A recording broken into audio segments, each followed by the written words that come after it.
Si le centre initiatique Le Livre Ouvert, nous sommes à Banjul, à Ladjo, au cœur même de la spiritualité avec l'apôtre Jean-Paul. Bonsoir, papa. Bonsoir. Ce matin, nous parlons du karma. Le karma, c'est un concept spirituel venu des traditions orientales, comme l'hindouisme et le bouddhisme. Il repose sur une idée simple mais puissante. Chaque action que tu fais, bonne ou mauvaise, a des conséquences qui influencent ton avenir, dans cette vie ou dans une autre vie. Le karma spirituel est une danse entre l'âme et l'univers. Le karma est lié à des rites de réparation, à la parole sacrée et à l'équilibre entre le visible et l'invisible. Selon les traditions occidentales, le karma est interprété comme une morale universelle. On récolte ce que l'on sème. Selon la tradition africaine, le karma est lié à la responsabilité communautaire. Ce que tu fais affecte ton clan, ta lignée et l'harmonie avec les ancêtres. Apôtre, Dieu dit dans sa parole qu'il punit les péchés des parents sur les enfants jusqu'à la 4e génération. Est-ce une forme de karma? Bon, on peut le dire, mais disons que dans le monde asiatique, c'est surtout une sorte de code social, de code moral, parce qu'on se dit, on retient que si tu poses un mauvais acte, tu vas payer le pot. Et pour ne pas avoir à payer le pot cassé, tu évites de poser certains actes. Donc, chez eux, c'était une façon de retrouver un équilibre dans la société. Bon, c'est pas la suite que par extension, on peut dire que oui, ceci ou cela, mais dès le départ, je me dis oui, puisque si je pose un mauvais acte, je vais récolter. Je sème le vent, je récolte la tempête, et je dois donc faire attention. C'était un avertissement par rapport aux membres de la société, mais c'était par la suite devenu comme si, quel que soit ce que tu fasses, tu vas subir les conséquences. Or, c'est pas seulement cela, il faut aller un peu plus en profondeur. Pour ceux dont la vie stagne ou tourne en rond aujourd'hui, est-ce que c'est à cause des actions négatives posées dans leur vie antérieure? Ça émane tout simplement des aïeux. Bon, disons, comme je viens de le dire, on entrera dans les détails, il y a des abus. Par exemple, je reconnais que j'ai eu à aider des personnes dans des écoles spirituelles. Il y a un qui avait un peu de moyens, et à un moment donné, il était question qu'il puisse prendre femme, et on lui a conseillé de prendre cette femme. Parce que s'il prend la femme, il aura à subir le karma de cette femme, il va accoucher des enfants, il aura à subir aussi le karma de ses enfants, et lui en avait peur à telle enseigne qu'il ne voulait même plus se marier, parce qu'en réalité c'était juste une astuce pour qu'il mette ses biens à la disposition de son école, et j'ai pris du temps pour le convaincre, et je l'ai amené à comprendre qu'il va réellement avoir une femme, l'épouser, faire des enfants, et que les enfants vivront, lui-même vivra, et rien ne se passera comme c'était prévu. Et par conséquent, donc, on prend le terme karma, comme dans cette école-là, pour se dédouaner. Ne fais pas ceci, parce que, un exemple, si tu aides ton frère, donc, ça veut dire que tu le sors d'une dette, d'un fardeau, et tu vas payer le fardeau à sa place, et par conséquent, on cultive là la chucheté. Parce que si, même d'autres disent comment, toujours dans la même école, si tu constates que quelqu'un est au bord de la route parce qu'il a la nécessité, non, ne l'aide pas, parce que si tu lui donnes tes pièces, cet aveugle va prendre cette pièce d'argent, tu ne sais pas ce que la personne va faire contre toi. Donc, on interprète à tort et à travers la notion de karma. Parce qu'on t'amène à comprendre que si tu portes un acte favorable, par exemple, tu vois quelqu'un démuni ou pas, tu l'aides, donc tu vas payer à sa place, et c'est pas bon. Comment expliquer le fait que certaines personnes, malgré leur grande méchanceté et de nombreux forfaits, continuent d'évoluer et d'avoir du succès dans leurs entreprises? Est-ce que la loi du cause à effet s'applique aussi à eux? Ça s'applique aussi à eux, mais c'est eux qui savent comment ils jonglent. Puisque quelqu'un peut fonder sa société et puis être sorcier, il sait que la prospérité de sa société est fonction du nombre de personnes qu'il aura liquidées. Il sait quand même qu'il y a tel aspect qui ne tiendra pas. Ce sont les autres qui vont voir apparemment qu'il est très à l'aise, qu'il est très épanoui, qu'il est dans un aspect de bonheur. Ça, tout, le bonheur. Et par conséquent, on peut donc se dire qu'il y a plusieurs situations. Il y a une situation où la personne est d'une attention particulière innée et la personne réussira dans tout ce qu'elle entreprendra, pas nécessairement parce qu'elle aura tué ou telle personne. Il y en a d'autres qui n'ont pas l'attraction naturelle, mais qui font appel ou recours à des énergies d'emprunt. Et par conséquent, il y a subtilité, il y a substitution, et la personne a réussi apparemment.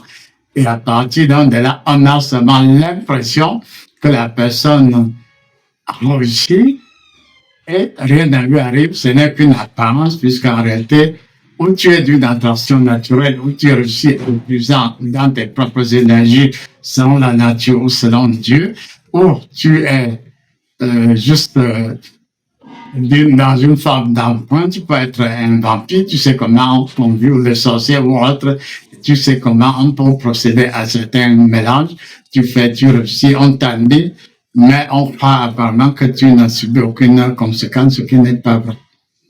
Tous les échecs dans la vie d'un homme doivent-ils être résumés au karma? Non. Si on interprète mal le karma, ça va renvoyer à la paresse. Ça va véritablement à la paresse. Et même si on revient dans le cas de Dieu, où il est dit que Dieu peut punir à travers vos enfants jusqu'à la 4e génération, les parents, mais c'était aussi un avertissement. Parce que tu te dis que si mes enfants doivent payer jusqu'à la 4e génération, autant n'ont pas osé. C'est-à-dire même le karma, dès le début, si tu fais, il y aura la loi de la rétribution. Tu fais un autre, tu vas payer les conséquences. Ce n'était pas au départ pour qu'on pose l'acte.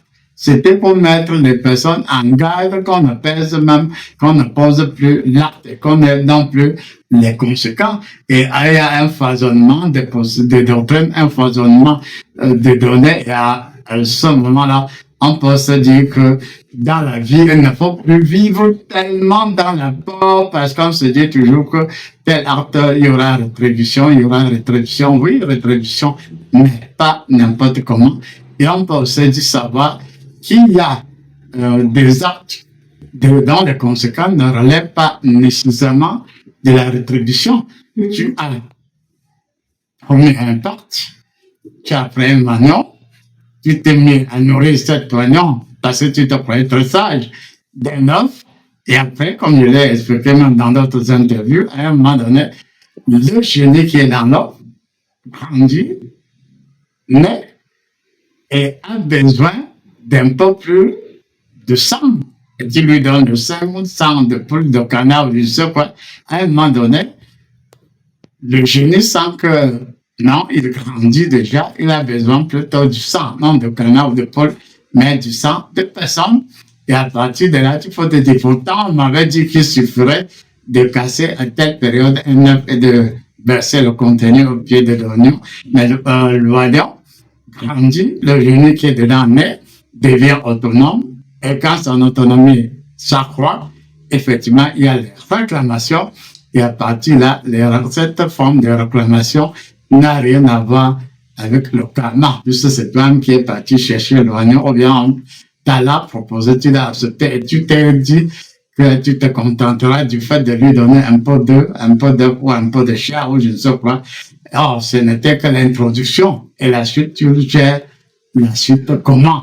Et c'est pour dire qu'en réalité, nous devons être des très grands observateurs dans la vie, puisque dans la ruse, on nous présente les données comme si c'était des données très simples, Et puis, on peut dire que la loi de karma revient aussi à la loi des interdits.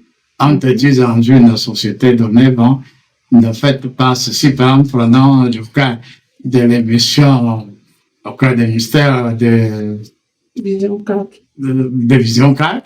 On a parlé du fait où quelqu'un peut être là, il pose un certain nombre d'actes, il doit avoir des rétributions, il peut se dire que oui, si je fais ceci, il faut que cela soit fait, donc il y a une espèce de jonglerie, et on peut donc se dire qu'il faut comprendre qu'au-delà de la loi de compensation, il y a des moments où tu dois véritablement payer, et payer même plus que ce à quoi tu t'attendais. Si le karma concerne juste l'individu, alors pourquoi, selon la Bible, Adam et Ève qui ont mangé la pomme et nous subissons les conséquences de cela aujourd'hui? Alors que nous n'étions même pas là-bas, que se passe-t-il vraiment? En disant que le karma, effectivement, ça peut concerner l'individu, tout comme ça peut concerner toute une communauté. Dans une communauté, on peut donner une loi. Et selon la loi, et selon même le pacte, tu ne dois pas tuer. Et puisque c'est trop fort, cette détermination, cette puissance, c'est tel que dans cette communauté, si tu tues, même ta propre conscience va se retourner et te brûler. Et tu vas mourir. Et on va dire, oui, la loi est très forte parce qu'on lui a dit dans cette communauté, comme je rappelle un peu de ce qu'on a dit dans cette émission-là, on t'a dit que tu ne vas pas forniquer. Et le jour où tu forniques, tu as les conséquences, l'énergie même que tu dégages se retourne contre toi, ça brûle, et ça parce que c'est une matrice d'énergie suffisamment conçue par une certaine volonté de puissance. C'est là, et ça prend effet, et ça pose aussi des actes de jugement, et naïvement, les gens de cette communauté vont se dire que ce n'est pas l'énergie de leur concentration, de leurs idées, de leurs énergies internes qui fusionnaient, devient cela. On peut dire, oui, Dieu a puni les pécheurs, alors qu'en réalité, ce sont vos propres énergies qui devenant une espèce de centrale d'énergie appelée égrégore, ils se retournent entre vous et contre vous, et ça n'a rien à voir avec Dieu. Mais dans beaucoup de communautés, vu le monde d'organisation sociale, on va attribuer telle punition à Dieu alors qu'il ne se reconnaît pas du tout dans ça. Donc, il y a des niveaux, au niveau personnel, familial, communautaire, même d'un pays, et on peut, en tout cas, on peut avoir tout un pays. Bon, si on a le lion indomptable au Cameroun, si les Camerounais qui ont conçu le totem, le lion indomptable, ont eu une énergie très très forte, on peut dire, voici qu'il ne faudra jamais faire au lion. Et si vous faites cela au lion, on revient à la matière de l'énergie qui forme le totem lion. Le jour où vous fautez, il y aura une espèce de retour contre vous. Et on va dire, bon, ils ont fait, bon, comme ils sont du Cameroun, ils ont voté, oui, ils ont voté. Mais est-ce que c'est Dieu qui a tué? C'est le groupe de personnes et a mis sur place l'énergie de l'égrégore, l'énergie de la concentration, appelée karma, qui, bon, c'est ça. Donc, il faut aller désormais au cas par cas, selon moi, et se dire, au départ, la loi de la rétribution, c'était pour mettre les gens en garde.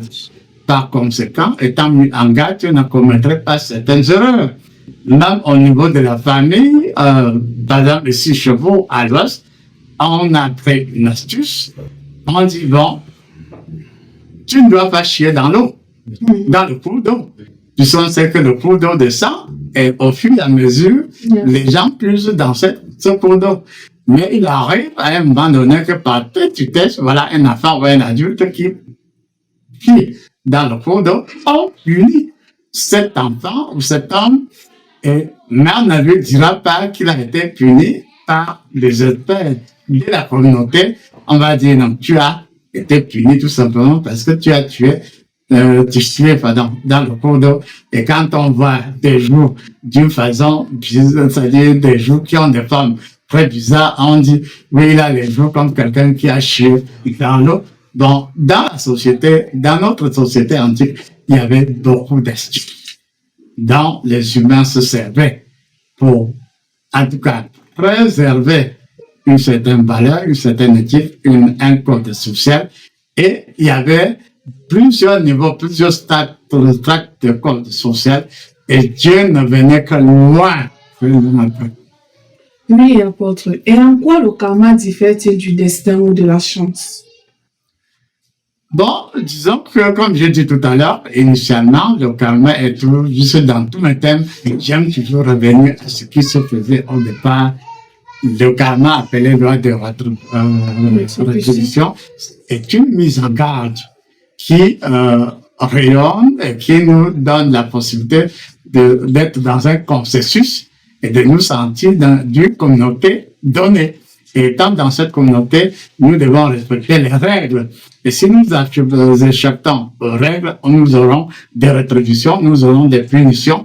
Donc, ce sont des règles sociales qui se sont établies. Et il est vrai qu'il y a certains karmas où on est plus au niveau de karma simple.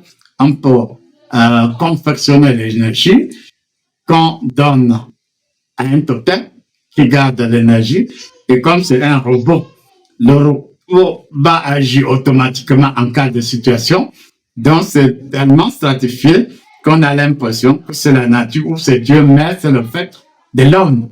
Et par conséquent, c'est pas facile de dissocier le fait de l'homme, le fait du totem, le fait de la nature, parce qu'en réalité, dans la nature, dans beaucoup de traditions, et même si les gens se rendent comment, ils peuvent se reconnaître qu'ils ont perdu le contrôle et qu'ils ont construit plutôt de nouveaux modèles de contrôle qui prennent le lieu de maître des lieux.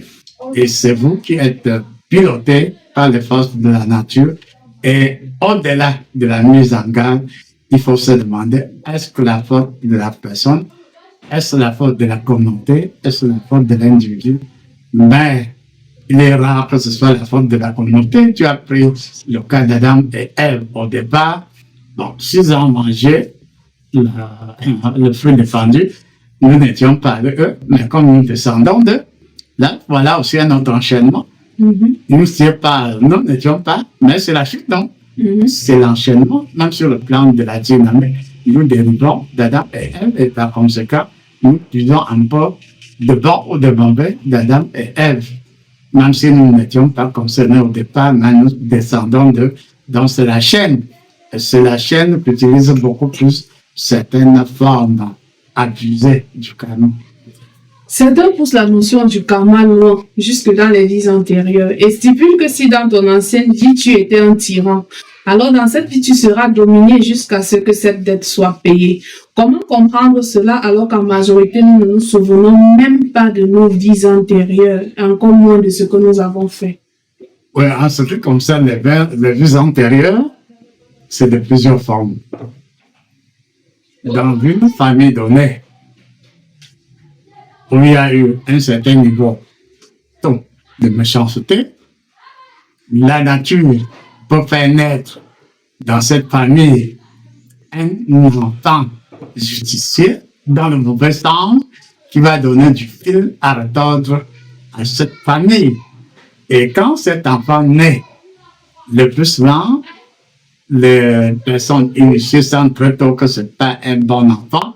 On va prendre des dispositions, lui coupera un doigt, on ne sait quoi, mais on va se rendre compte que oui, il est venu, mais il n'a pas été justicier, il n'a pas pu vous punir, il remettra avec un doigt coupé. Ce sont des faits historiques en Afrique et même ailleurs. Et par conséquent, l'objectif de cet enfant qui vient pour vous punir, c'est par rapport à certaines fautes antérieures. Ou bien c'est par rapport à certaines pratiques que les membres de la famille ont eu à pratiquer, ainsi de suite. Donc, il y a toutes ces nuances-là où c'est une punition, le cas d'enfant qui vient pour punir, pour faire souffrir la famille, et il va revenir jusqu'au jour où on peut se dire, on a réparé la faute, mais en général, on ne répare en réalité pas la faute. C'est-à-dire, ça se fait, c'est la première étape. La deuxième étape, on peut dire que bon, tu étais trop méchant, tu n'es grenouille, et tu vas souffrir dans la peau de grenouille, et après tu vas mourir, tu vas renaître un bœuf, ainsi de suite. Et on peut dire que c'est une espèce de simulacre, de mythe de survie, que tu puisses, au niveau de l'énergie, sentir à quoi ressemble la souffrance. Et on espère qu'à force de sentir à quoi ressemble la souffrance, tu changeras. Mais la grenouille aura la conscience de la grenouille. Le bœuf aura le conscience de la bœuf, du bœuf. Et on peut dire que concrètement, quand tu viens même, il y a possibilité dans la doctrine asiatique de renaître sous plusieurs formes, mais chaque forme a son type de conscience. Et aussi, on peut dire que c'était juste pour châtier et puis revenir à la bonne norme. Peut-être dans certains cas, oui, mais la plus souvent, non. Juste la grenouille ne se souvient pas de ce qu'est le bœuf. D'accord, merci, apôtre. D'autres disent que nos rencontres sont karmiques. Il est vrai qu'il y avait dans ce monde, selon la programmation divine, que l'apôtre Jean d'Or qui pouvait résoudre mon problème. Est-ce à dire que dans une autre vie, je vous avais rendu un service et que dans celle-ci, vous me rendez l'appareil, ou alors c'est quelque chose de plus profond? Bon, disons, cette possibilité doit être aussi sérieux. Bon, on se dit que dans le Cameroun, il faut qu'il y ait un homme qui plus tard devient le leader du Cameroun. Et par conséquent, cette liaison ne doit pas se faire au hasard. La nature ou les familles, par une espèce d'attraction particulière, mettront l'un à la rencontre de l'autre. Et selon les lois de semblable, effectivement, à tel moment, à telle occasion, il y aura une rencontre entre les deux et on va donc nous donner naissance au futur président du Cameroun. Là, c'est un cas, mais ce sont des cas particuliers et ça se fait véritablement. On ne peut pas dire le contraire car en réalité, le hasard n'existe pas. Il y a des cas où plutôt il y a rencontre, mais plutôt dans le mauvais sens. C'est-à-dire, quelqu'un de bien rencontre quelqu'un de suffisamment maléfique pour donner naissance à quelqu'un de très, très maléfique. Et là, c'est la naissance, pas pour le bien, la naissance pour punir. C'est-à-dire qu'on peut avoir la rencontre au hasard entre quelqu'un de bien et une personne de bien. On a le futur champion, le futur leader du Cameroun. Dans le positif, on a plutôt un autre sens. On peut dire telle famille a eu à trop détruire. On va injecter dans cette famille un grand destructeur. On met au fil des rencontres, c'est-à-dire il y a un membre de cette famille, un autre membre de l'autre famille, et puis on a fusion, et puis on donne naissance à un super méchant qui, à ce moment-là, rappelle l'améchancement qui a eu lieu longtemps avant. Il y a des cas où même c'est une famille ou un groupe de familles qui ne pose aucun problème dans le sens dangereux, mais quelqu'un, par jalousie, peut maintenant injecter dans la famille, c'est le sens individuel. On peut dire, bon, comme telle famille est très intelligente, a des enfants très intelligents, nous allons injecter la mauvaise graine dans cette famille et à partir de là, on peut dire que voilà, que la suite de ces enfants ne seront que des handicapés. Or, le handicap, même génétiquement, au départ, n'était pas prévu. Mais la sorcellerie, qui a une science suffisamment développée, peut injecter des gènes qui aboutiront à des déformations à tissu. À cela, on peut se demander très souvent d'où vient-il que dans cette famille, on n'a que des délinquants, on n'a que des paralysés. En tout cas, on n'a que du handicap, alors que ni le père, ni la mère n'est handicapé. On peut dire que dans certains cas, il y a eu anticipation, il y a eu projection des forces, des mauvaises énergies. Et c'est pour cela que par rapport au karma, nous pouvons donc revenir dans le sens même du départ du karma, c'est la loi de la rétribution, parce qu'on sait pas qu'il peut y avoir rétribution. Qu'est-ce qu'on fait? Ce qu'on fait, c'est qu'on ne fait pas se rencontrer le garçon et la fille n'importe comment. On cherchait. C'est-à-dire, on anticipait sur l'avenir. Et on se disait que non, la fusion entre X, Y ne pourra donner que tel. Et à partir de là, on s'abstenait. Donc, c'est pour ça qu'on disait que dans le passé, quand on prenait femme, ce n'était pas la femme de X, c'était la femme de la famille. Et avant même que la famille ne prenne X fille pour future femme de leur famille, c'était la communauté. Et on prenait dans le temps de vérifier tout ça, le karma et tout ce que tu constates là, on vérifiait, c'était vérifiable. Dans le passé, ça a été la suite de la relation entre X et Y donnera un bon résultat. On vérifie d'abord. Mais de nos jours, on devient même suffisamment perméable parce qu'on vérifie très peu de situations. On se dit, oui, X et Y s'aiment à mort, s'aimer, et ça peut vraiment être à mort parce que ça peut déboucher plutôt sur la destruction.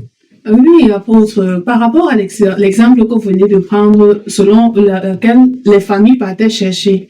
Nous savons qu'en Afrique, exactement, les gens partaient chercher, mais à ce que je savais jusqu'à aujourd'hui, on cherchait plutôt la souche. Telle personne vient de telle autre souche. Est-ce qu'ils sont compatibles? La souche a quel rapport avec le karma? La souche a bien, le karma, c'est même pas, c'est peut-être par définition la souche. C'est-à-dire que dans la souche, il y a une telle pourriture. Et cette pourriture est reconduite chez X ou Y. Et c'est même comme étant donné que c'est dans la souche qu'il y a la future germination, c'est de la souche dont on s'intéressait beaucoup. Et qu'on doit même beaucoup s'intéresser. Jusqu'en réalité, même quand nous disons n'importe comment dans notre Bible, regardez, on dit Jésus-Christ, 14 générations avant, dans les plus 14 générations, ils ont mesuré avec précision la venue du Seigneur Jésus-Christ. Il n'y avait pas d'illus par rapport à la souche, il n'y a pas eu de hasard. Et c'est pour cela que, sachant que ça devait être le Fils de Dieu, il a pris donc toutes les conséquences, toutes les précautions, en tenant compte de la notion de souche. D'accord. La Bible, restons un peu dans la Bible, apôtre. Il y a un passage biblique qui dit la femme à la perte de sang. Les gens se moquaient d'elle en disant que c'est par rapport à ses actes passés qu'elle a un écoulement sanguin. Et vous aviez dit tantôt qu'à un moment donné, c'est à cause de nos propres énergies que nous subissons. Et dans certaines cultures, on dit ce que tu penses, c'est ce que tu es. Donc, si tu penses que tu es maudit, tu seras maudit. À ce niveau-là, comment comprendre et comment revenir à de bonnes actions? Bon, même si on revient toujours à la Bible, on a posé un jour la question. Là, indirectement, le karma. Seigneur Jésus-Christ, bon, d'où vient cette situation? Il reconnaît que c'est pas parce que la personne a péché. Mais c'est pas la faute de ses parents. Mais c'est que la volonté de Dieu. Ça comme quoi, en fait, il y a dans des situations qui sont là pour juste une mise en garde et comme pour s'en tirer des leçons pour faire un meilleur avenir. Mais il y a des cas qui sont un peu difficiles. Il y a des cas où il y a véritablement un sujet, il y a d'autres où il n'y a même pas du tout sérieux, il y a des cas où c'est des cas de punition. Donc, il y a une complexité telle qu'on ne devrait plus jamais prendre nos karma à la légère. Merci, apôtre. Alors, concernant l'apôtre Jean, que pense-t-il lui-même du karma? Et selon Dieu, ça résume quoi exactement? Donc, le karma, comme j'ai dit, que ce soit sur le plan génétique ou tout ça, le karma est vérifiable, il ne faut pas blaguer. Et à un moment donné, comme j'ai été suffisamment curieux dans mon adolescence, un jour, je me suis posé la question, bon, on parle des vies antérieures, là. Ma part même, c'est comment? Et Dieu a donc fait défiler 8 de mes vies antérieures. Une qui était pas très reluisante, mais des autres vues très reluisantes, et puis d'autres où j'étais géologue, tout ça écrivain. J'étais même déjà écrivain dans une de mes vies antérieures, archéologue. Bon, je n'ai pas encore fait archéologie, bien des choses. Et puis, de l'autre côté, où on disait que non, il faut faire très attention pour ne pas retomber. Et quand j'ai fait revivre mes vies antérieures, donc si on dit qu'à un moment donné, tu as été un peu dingue, Donc, tu n'as qu'à faire attention pour tomber sur dingue. Parce que si tu deviens dingue, tu seras pire que dans tes vies intérieures. Et c'est à ça même que c'est, selon moi, de mon karma. Tu en fais défiler tes vies.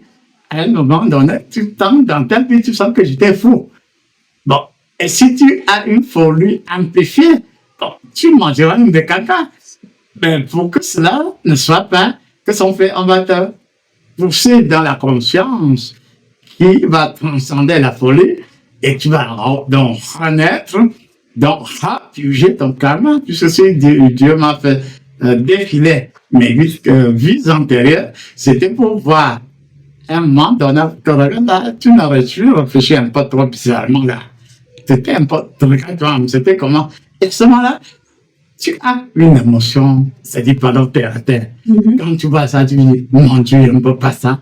Et quand tu ne vas pas, tu as une émotion particulière, tu mets en toi et tu renais. Quand on parle de renaître de la Bible, les gens comprennent à tort et à travers. J'étais suffisant pour leur. À un moment donné, tu renais, tu refuses. Ton émotion de refus du vol est telle que tu sens que le vol meurt en toi et le vol meurt en toi et le non-vol renaît en toi. Et à partir de là, tu n'as plus rien de commun par la suite avec l'aspect vol. Dans le karma, les vies, j'ai pris l'exemple de vies antérieures, j'ai revu les mains et je reconnais que ce que j'ai appliqué dans cette vie.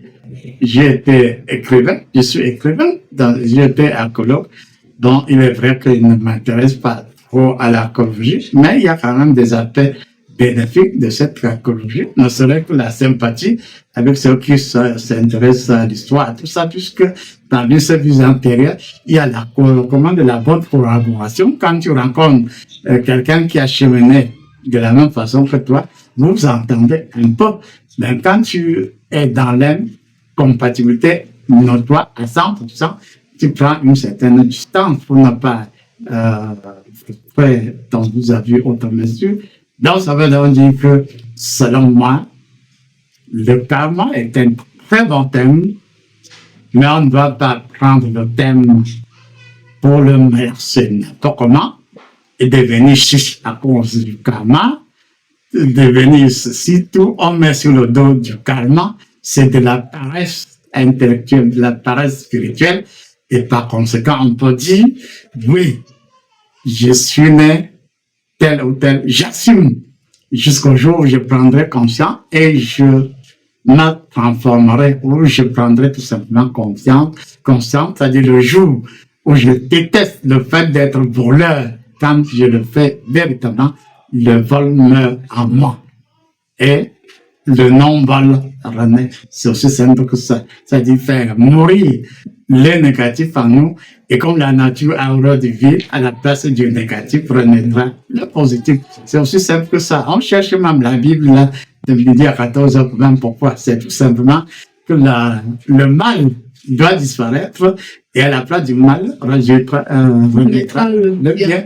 Mais ça ne peut être que proportionnellement à ce que tu avais avant, ce qu'on ignore aussi. C'est-à-dire, si tu es au départ suffisamment méchant, tu es transformé par une émotion particulière, tu dis non au mal, tu renais, tu es une personne de lumière, on peut se dire, mais elle n'est pas la même personne qui est tranché la tête à X ou à Y. Bon, c'est la nature qui a ses complexités, mais on doit rentrer dans ces cheminements, dans ces analyses, puisque que ce soit en Asie ou partout, ce sont juste des faits de société.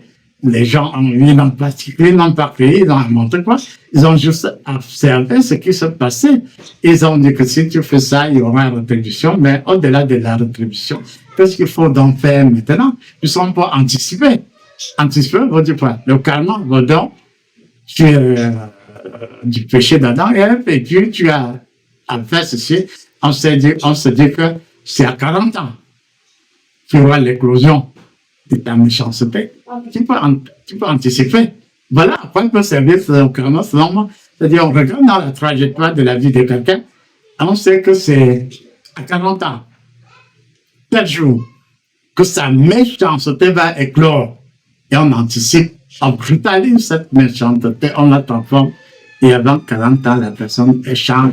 Et à 40 ans, elle va entrer plutôt dans le manteau d'une personne positive. Ça peut se faire même. Les énergies, ça va quoi? Les énergies, c'est pas. Les énergies doivent servir à quelque chose de puissant. La sorcellerie est là, beaucoup raffinée. On est là, Satan, à midi, Satan, le soir, tout le temps, Satan. Alors, on peut se dire, oui, voilà Satan, on puise même dans ses défauts et on corrige le monde. Que d'être là dans la mollesse, une très pure dans le monde. Il faut que les données changent. On reprend tous ces thèmes, karma et autres. On voit. Avant le karma, il y avait quoi? On regarde ce qu'il y avait le karma. Avant la sorcellerie, qui n'est qu'un incident de parcours, il y avait quoi? Et on peut comprendre que l'énergie qu'on dégage là sous un type d'émotion et dans le résultat est appelée sorcellerie. On peut redéployer plutôt un type d'énergie et le résultat est plutôt appelé bien. C'est compliqué. Et pourquoi les gens se complaisent à faire de la sorcellerie dite négative? Je ne sais pas s'il y a une sorcellerie dite négative. Il y a plutôt une sorcellerie transformée dont le résultat n'est plus appelé sorcellerie. Vous êtes le voyant le plus rapide du monde. Vous êtes exorciste.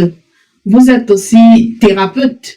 Est-ce que quand vous recevez un malade, quand vous faites sa consultation, le résultat de la consultation tient-il compte aussi des effets des différentes vies antérieures de cette personne ou pendant l'exorcisme que vous faites sur quelqu'un, vous tenez compte des aspects de ses vies antérieures?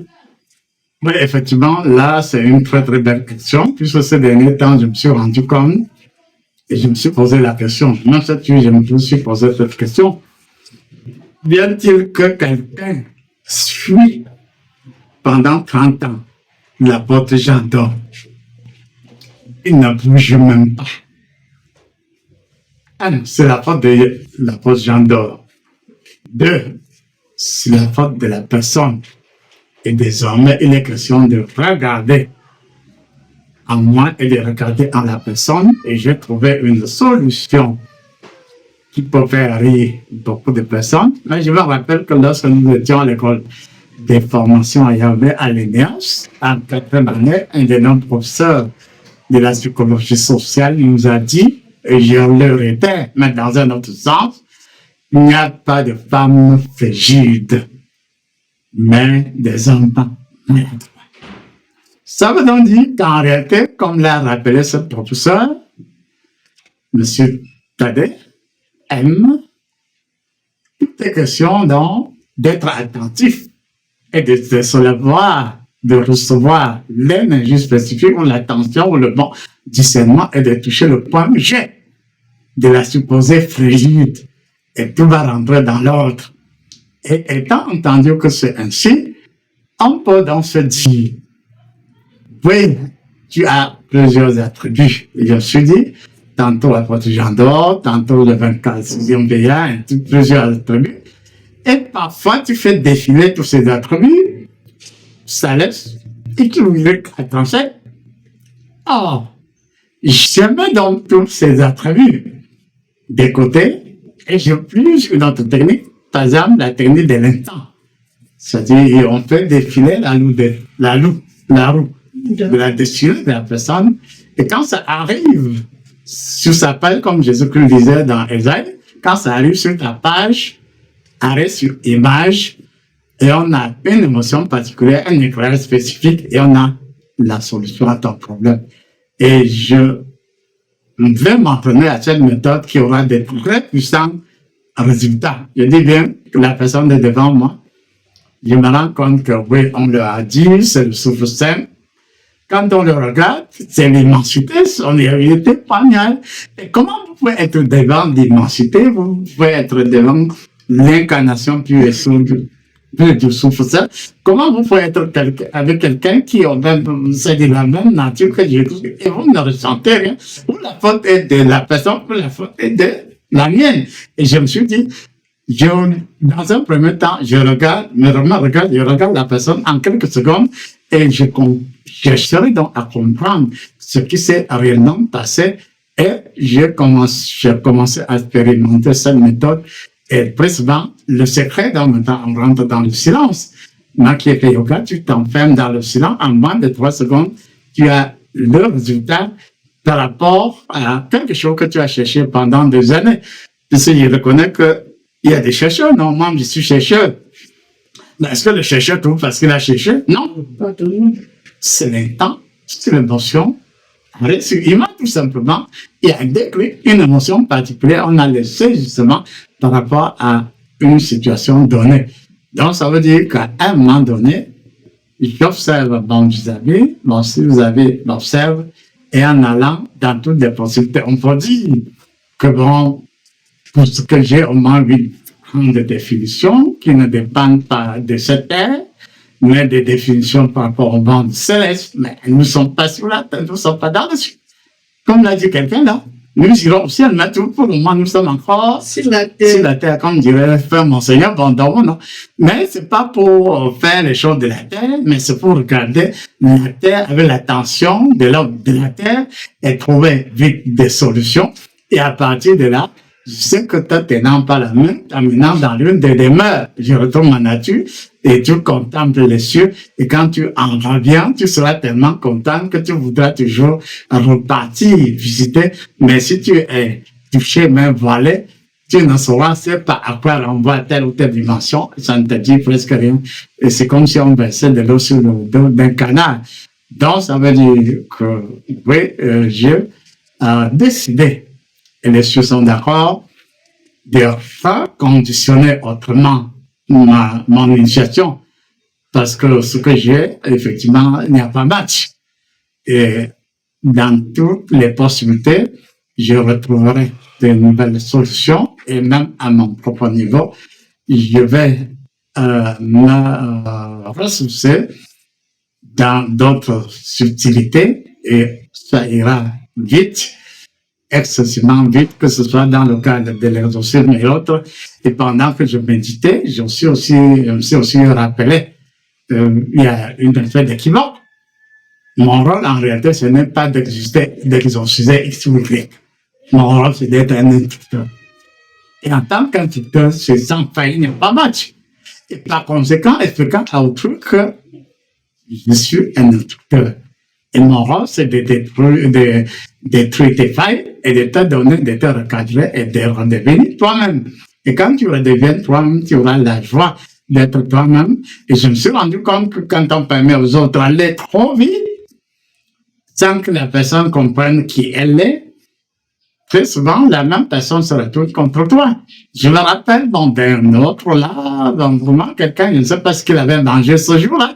On était dans une radio, on s'est retrouvés, et puis il a dit que quand on était au stylo, il était de l'école des génies, il a parlé de ceci, est-ce qu'il est donc devenu génie? Parce que son problème était de devenir génie. Son problème était que lui, il est un sage, et il doit retourner au village. Se concerter avec les autres sages du village, et ce qu'il a fait, il est rentré au village, même s'il a commis des erreurs, et puis on l'a presque chassé de son village, il est allé dans d'autres villages, il a fondé un village, presque un village, il est avec d'autres sages, et même son émission, pour les plus curieux, ça s'appelait Sagesse, je ne sais pas si l'émission est toujours là.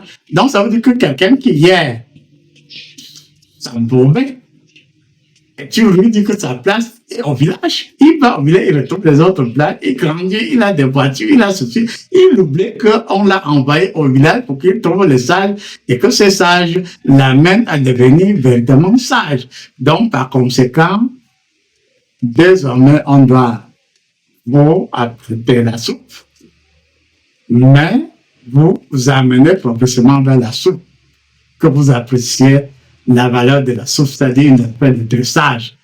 Je crois qu'il faut, si Satan dresse le ciel, il faut aussi que du côté de Dieu, on puisse dresser les autres, parce qu'il y a tourner en rond 40 ans, c'est pas bon. 60 ans après, il faut que je rentre dans ma mission instructeur. Qu'il en soit ainsi. Apôtre, restons un peu dans le cadre de l'instruction. Instruire quelqu'un pour que cette personne puisse s'épanouir. Il y a une philosophie qui circule tous ces derniers temps, la philosophie hermétique, qui stipule que l'homme est Dieu. Il y a quelqu'un qui l'a filmé sur un plateau télévisé qui met un Dieu parce qu'il a une âme et cette âme est divine. Est-ce que ce n'est pas par hasard ce genre de concept qui empêche à un moment donné à l'être humain de mieux suivre les instructions parce que lui, il se dit qu'il est déjà Dieu et par conséquent, il est créateur. Il n'a plus besoin de rien attendre ou d'apprendre de personne. Et en réalité, on fait comme si c'était on découvrait. Il s'agit de Tot. Tot, Hermès. Hein? Le hermétisme vient de Tot, Hermès. Et par conséquent, Tot. Il y a un de nous qui s'appelle Maréchal Tot. Bon, on dit Maréchal du point de vue de l'armée, c'est le plus haut. Tot, c'est un semi-dieu, non? Il n'est ni maréchal, ni homme-dieu. Ça veut dire que le jour où il reprendra véritablement comme ça, de lui-même, il sera donc un dieu. Mais un dieu qui respecte le grand Dieu. C'est aussi simple que ça. Il sera un dieu. Mais Tot sera un dieu qui respecte le grand Dieu. Soleil et tout comme ça. Et par conséquent, ce qui m'énerve, c'est que les gens qui vivent dans la vieille Égypte la font aujourd'hui comme si tout est nouveau. C'est une vieille histoire. Et par conséquent, on n'a pas à nous donner l'impression que c'est tout nouveau. Même dans la Bible, on dit le contraire, que c'est Jésus, que vous êtes des dieux. Même par rapport à la Bible, nous sommes des dieux. Moi, comme je sais que je suis Dieu, mais je sais qu'elle me conforme de l'alliance que je suis Dieu. Mais je ne me conforme pas à Dieu. Et quand je dois poser un acte en tant que Dieu, entièrement, je deviens Dieu et je pose mon acte. Je finis mon acte. Je passe à autre chose, c'est aussi simple que ça. Mais si quelqu'un va s'imaginer que Yokam doit rester dans 24 heures sur 24 dans sa nature divine, c'est un gros mensonge. C'est de temps en temps, en vue d'une mission donnée, que tu incarnes à 100%, incarnation pure et dure du souffle, mais tu incarnes à 100% le souffle en cas de situation. Et quand tu es en l'incarnation pure et dure, même quand quelqu'un n'est pas avec moi, il vous voit, il m'envoie à travers vous et il sait que derrière vous, il y a l'immensité. Donc, ça veut dire qu'on ne doit pas impressionner les gens autre mesure. Je dis que l'affaire de Tot là, c'est une vieille histoire qui renvoie à la mythologie égyptienne. Que ce Tot là était un homme, un dieu. Et que même de nos jours, nous sommes des dieux. Et par conséquent, je peux savoir que désormais, comme je l'ai compris, quand quelqu'un vient vers moi, j'oublie un peu ma nature divine, parce que je me rends compte que pendant 60 ans, on n'a pas compris grand-chose de ma nature divine. Je redeviens homme face à l'homme, et progressivement, quand c'est le moment de venir, c'est-à-dire, je vois, 22 jours, c'est-à-dire la polarité est là, je retourne ma nature de Dieu et je te fais monter. Et par conséquent, pour moi, pour autrui, je vous apprendrai que vous êtes des dieux, mais vous n'êtes pas Dieu. Là, voilà la nuance en nous surprendre. Vous êtes des dieux, mais vous n'êtes pas Dieu. Quand on dit vous êtes des dieux, ça veut dire que tu peux dépendre de Dieu, tout comme vous êtes des dieux, et puis Dieu est, en tout cas, vous pouvez être à 100% dépendant de Dieu, c'est-à-dire dépendant de Dieu.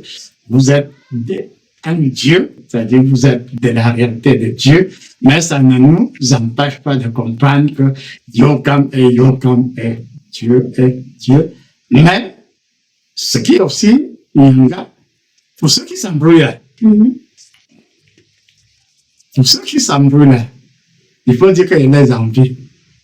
Le jour où ils seront comme moi, ils ne pourront plus faire ce qu'ils ont l'habitude de faire. Ils peuvent boire un nombre de bouteilles, ils peuvent tituber, ils peuvent rentrer, engueuler leur femme. Moi, je ne peux pas. Je ne peux pas. Ce qu'ils peuvent, parce qu'ils sont des pécheurs, je ne peux pas. Ce n'est pas que je les admets en réalité, mais je ne peux plus faire certaines choses parce que ma nature ne me permet plus de faire certaines choses. Et par conséquent, on va aussi retrouver la nature d'instruction, comprendre qu'effectivement, qu'il n'y a pas de femme fragile, mais de femmes maladroits. Et trouver a toujours une facette cachée.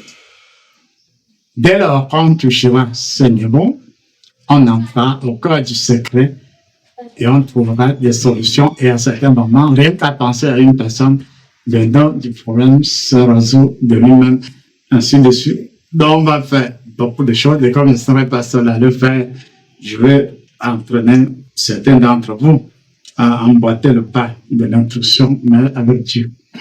Merci beaucoup, apôtre. Revenons encore dans le sens du karma. Il y a quelqu'un à qui on avait dit une fois, elle avait tellement peur de l'eau, cette personne.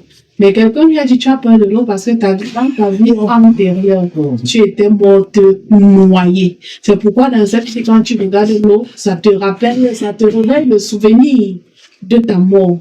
J'aimerais bien savoir, apôtre, est-ce que quand quelqu'un meurt exactement avant de partir, il se souvient réellement de ce qu'il a tué? Il ne se souvient pas, mais c'est dans ses rapports akashiques. En tout cas, c'est dans sa page. Et on peut aussi dire qu'il y a certains conditionnements. Je reconnais un membre du silo, ça fait très longtemps. Cette personne avait été tellement en communion avec les faits qu'elle était en réalité elle-même fait. Et elle ne pouvait pas aller à Créby n'importe comment parce qu'elle risquerait de disparaître pour des bons. Elle en avait peur. Et puis, à un moment donné, on a fait un travail, on a détruit l'ayant et autres. Et puis, on lui a donné la possibilité d'être une nouvelle personne. Elle est partie à Créby avec son chéri Coco. Ils se sont bien noyés et il n'y a pas eu risque de noyade. Or, chez elle, effectivement, si elle est allée à Créby, sans être conditionnée, sans être transformée, elle devait disparaître dans les eaux. C'est pas vrai. Effectivement, quand vous avez eu à passer par une certaine mort, ça vous marque, c'est gravé en vous, c'est dans votre cellule souche. Et à un certain moment, il faut donc prendre précaution. Il faut toujours prendre précaution et la même personne peut retrouver le contact avec l'eau. C'est-à-dire que c'est comme dans les années, je crois, 1987-98, effectivement, cette personne qui avait été trop marquée par la fête ne pouvait pas aller dans l'eau. Mais après un travail préalable, on a annulé les éléments qui le contrôlent de cette fête. Elle est redevenue elle-même, elle pouvait aller à mer. Mais la différence avec elle, c'est qu'effectivement, et ce qui est aussi c'est un secret de la nature que les gens ne comprennent pas. La nature ne se sert en puissance que du potentiel que nous avons en nous. Dieu ne peut être véritablement exorciste de puissance que s'il y a le vaccin de la sorcellerie. C'est-à-dire on prend, comme dans le vaccin ordinaire, on transforme la substance primordiale de la sorcellerie qu'on transforme en réagent. Et à ce moment-là, tu es autre. Tu ne réfléchis plus. Alors que l'exorcisme conjoncturel est en train de faire, est-ce que j'ai bien posé mon pot? Est-ce que j'ai bien posé mon canari? Est-ce que le temps là de Satan aura eu la possibilité de t'avaler mon mamie une fois? Il y a donc ce qui est dans la vie, ce qui est naturel. Et en tant qu'expert, les autres chantent tout le temps, expert, je sais par définition que dans notre définition de la tradition, tu ne peux faire certaines choses que si tu as le prendre. Aussi clair qu'un plus un gars dans trentaine. Il dit bien, tu ne peux faire, dans la tradition, nous sommes dans la tradition, tu ne peux faire certaines choses que si tu as le ventre, mais pas n'importe quel ventre, un ventre bien solide, orienté vers cette chose-là, c'est-à-dire qu'il y a eu prélèvement, il y a eu transformation et on t'a jeté le processus et les Blancs ont mal compris ça très tôt. Et ils ont compris la notion de génie, c'est-à-dire prendre un enfant qui est encore papa, ils savent comment le canaliser pour que si un enfant fait chez les Blancs l'école primaire et l'université, en chimie, c'est une histoire vraie. Vous comprenez? L'enfant est à l'école primaire, au cours élémentaire 2. Et la même année, même enfant inscrit à l'université. Il n'est pas parmi les derniers à l'université. Et on a dit ça n'étonne pas puisque son père était chimiste. Donc, comprenez qu'il y a des choses où on ne doit plus perdre du temps. Les autres savent, mais ils nous aiment, ils nous voient souffrir. Si tu n'as pas tel âge, tu ne seras pas la cible. Elle apprend des cours élémentaires, deuxième année, et en même temps en faculté, avec l'âge. Quel que soit son âge, c'était un enfant. Merci beaucoup, apôtre. Nous sommes à la radio et à bientôt.